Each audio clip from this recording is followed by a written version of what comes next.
This is part 37 of our cry for help. I believe it's 38. 38? Yeah. Alright. Yeah. Alright, part 38 of a cry for help. Right? Yeah. I guess You it's know, 38. the tag words got a little better, but we want to keep our fingers crossed because the lethal corruption listens to us. They still take out some of our tag words, so maybe next time it won't get better because they're listening to us. Also, we're going over our videos, and it's like a give and take situation. Okay, we do 2 videos, then 2 are taken out. Then we do another 2, and 2 are taken out.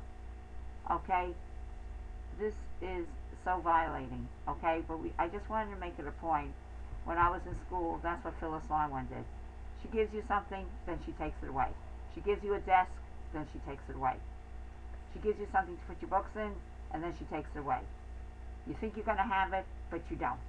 It's like Catch Me If You Can, and maybe you'll have it, but the next day you won't. So don't get too happy, and the cult is like that too. They may give you the liberty to write your tag words, and then the next time they're all confiscated. It's all the same demonic tactic. You're not, you never know. Right. Okay? They gave us a freebie. We were able to write most of our tag words, but they still took off some. Alright, we want to continue with the wire. Yeah, we left to that point where... Yeah, no. I also said in my last description, because I was able to write a detailed description, is that what we left out is, because there's so much to this, okay, we can't possibly explain all, but we have documents that we made with all the people and what they did. So many details involved. It was so sick. It's just like the cult. Okay? Anyway, to make a long story short, okay, Verizon kept us, when we finally got the phone installed, we got the wrong phone number. Then Verizon says we have that phone number, but then when we tried to use that number, it wasn't that number. Then Verizon gave us another number, and then when they gave us the other number, we got the old phone number back. It was surreal, chaotic, just to torment you and make everything lunatic. So we had about 3 different phone numbers. It was to the point where we didn't even know what phone number we had.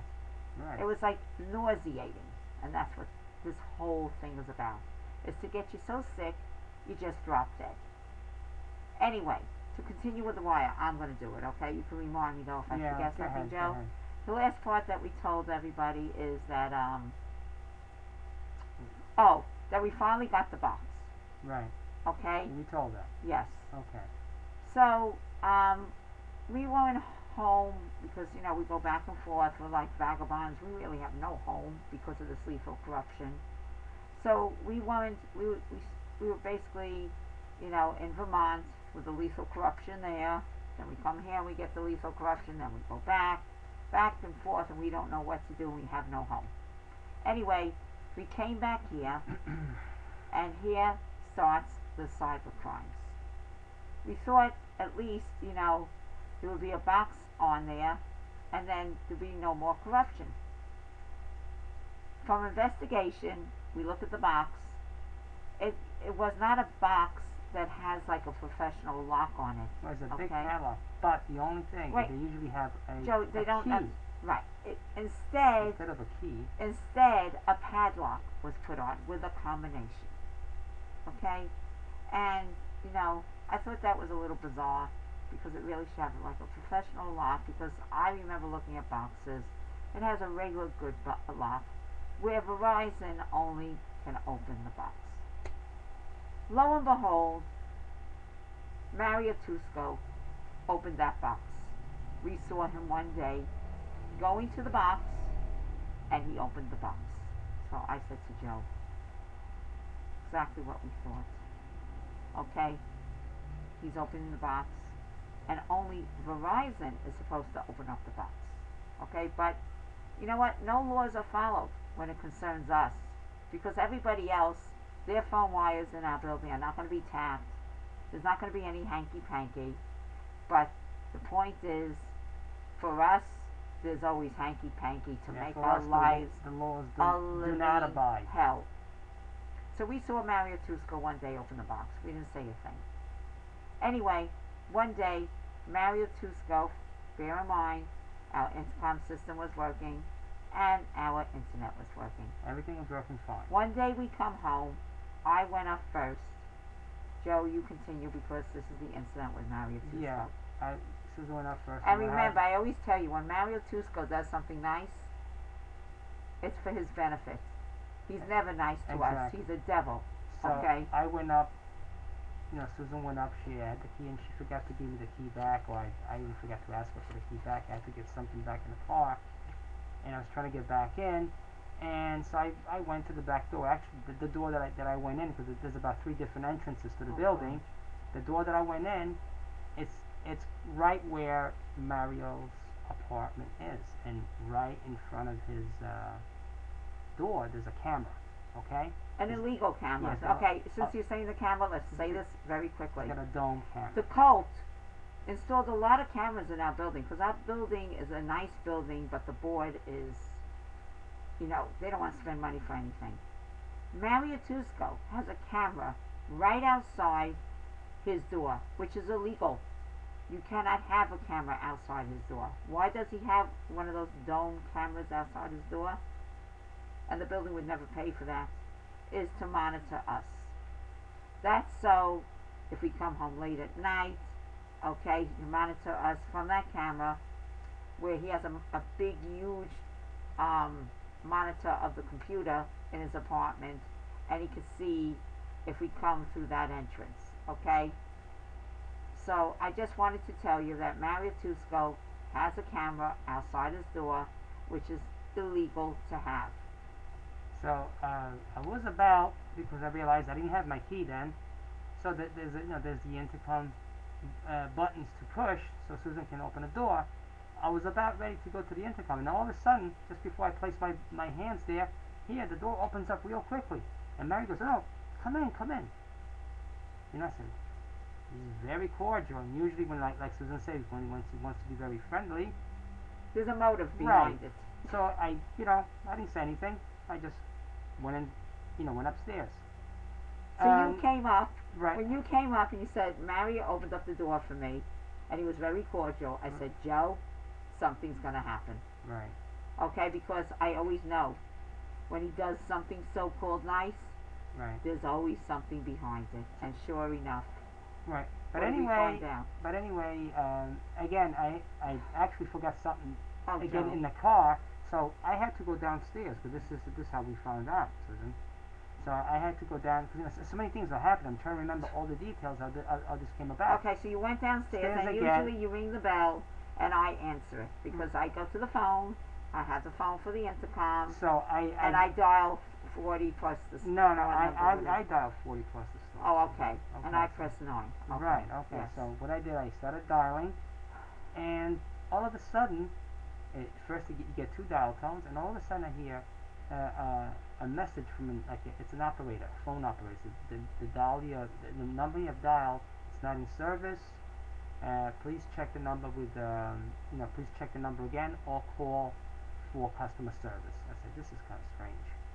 Okay, so what I do, all right, I really didn't want to do it, because I talked to Mario, so you're supposed to let your superintendent know, and then the management. So I did what I'm supposed to do. I just have to tell you, when the intercom didn't work anymore, I knew I would never have the intercom again. Right. Because as we go on, you'll see so many services that Richland Management with Tom Flood, Mario Tusco, Terry Fasson was never there. Okay, she's only here for the intercom. Never gave us services, only abused us. Okay, go ahead. Yeah, John. all right, so let me keep going here. Go ahead. So I ring Mario's doorbell, and I tell him, Mario, my intercom is not working. And he gets this big attitude, and what he does, he walks right out of his apartment with a big chip on his shoulder, like he's really don't talk to me about this. And he walks right in front of me, and he didn't give me time even to tell him what's. I said, Mario, did you just hit me? My intercom doesn't work. What can I do? Call Verizon. I don't have the key. If I had the key, I would do it for you. Then I realized, wait a minute. He's not supposed to have the key. He's not supposed to have the key. That's unlawful. Okay. Only Verizon is supposed to have the key. We caught him right there. Yeah. Because and we saw him open this box. Right. Also, but we didn't tell him at the time. Right. So anyway, what I do is was by that time it was too late to call management. I called management the following day. And we knew that we were going to have stress galore. Right.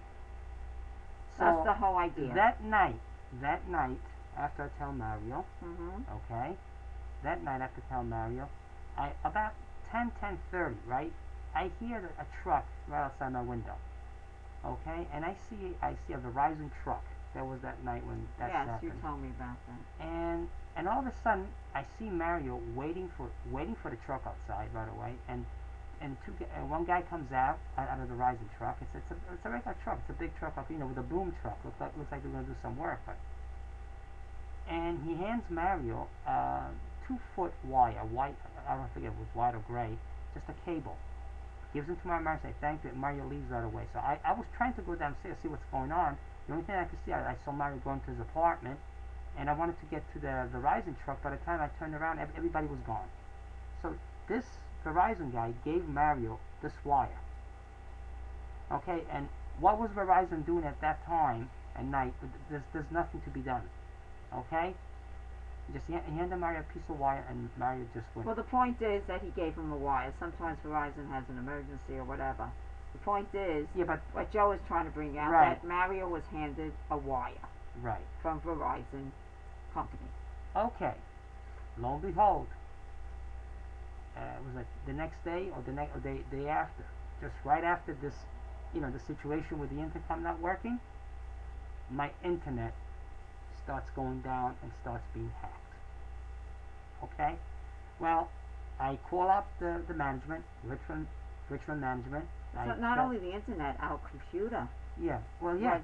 Yeah, I meant to say the computer was being hacked.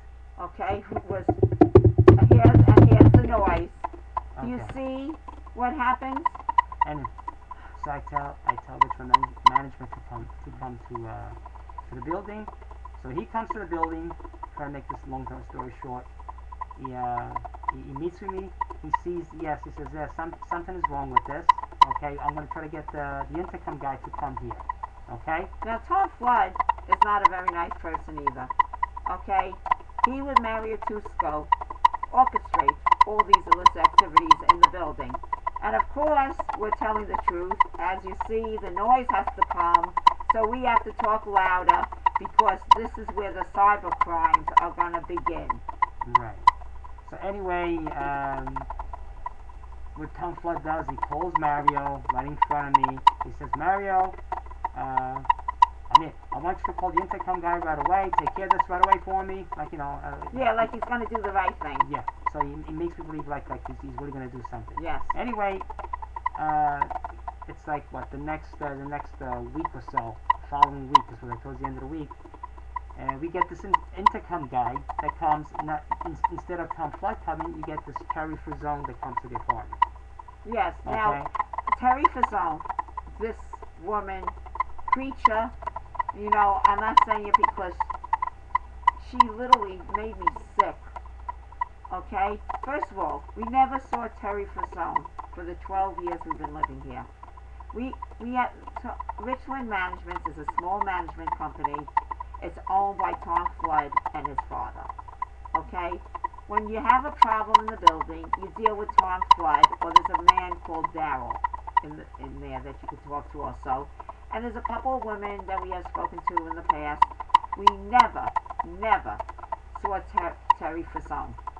So I confronted Terry Frazone, in the beginning. I said, when she came, when you met her I said, at the building. who are you? Because we know most of the people. She says, oh, I'm the property management of your building. Now, this was a lie. She says, because there's not a property management for each building. Tom Flood and his father are the property managers, and they're also the owners. So I said, how could you be the property management? Tom Flood is. She says, oh, for your building, I'm the property management. Every building has a property manager. But with that statement said, I knew it was corruption because she was lying. Okay, Tom Flood with his father, and it's basically Tom Flood, who's the property manager. So, she comes to our apartment, okay, with An intercom person. Intercom person. Now this is very important. We cannot rush this because you have to understand everything. So it's already 15 minutes and 5 minutes. 5 seconds. 5 seconds. This lethal corruption. If we go close to the time, so we're going to stop now. They obliterate our video. We're going to so stop we're going to stop now. Thank you very much. Thank you. We'll continue right away. Thank you.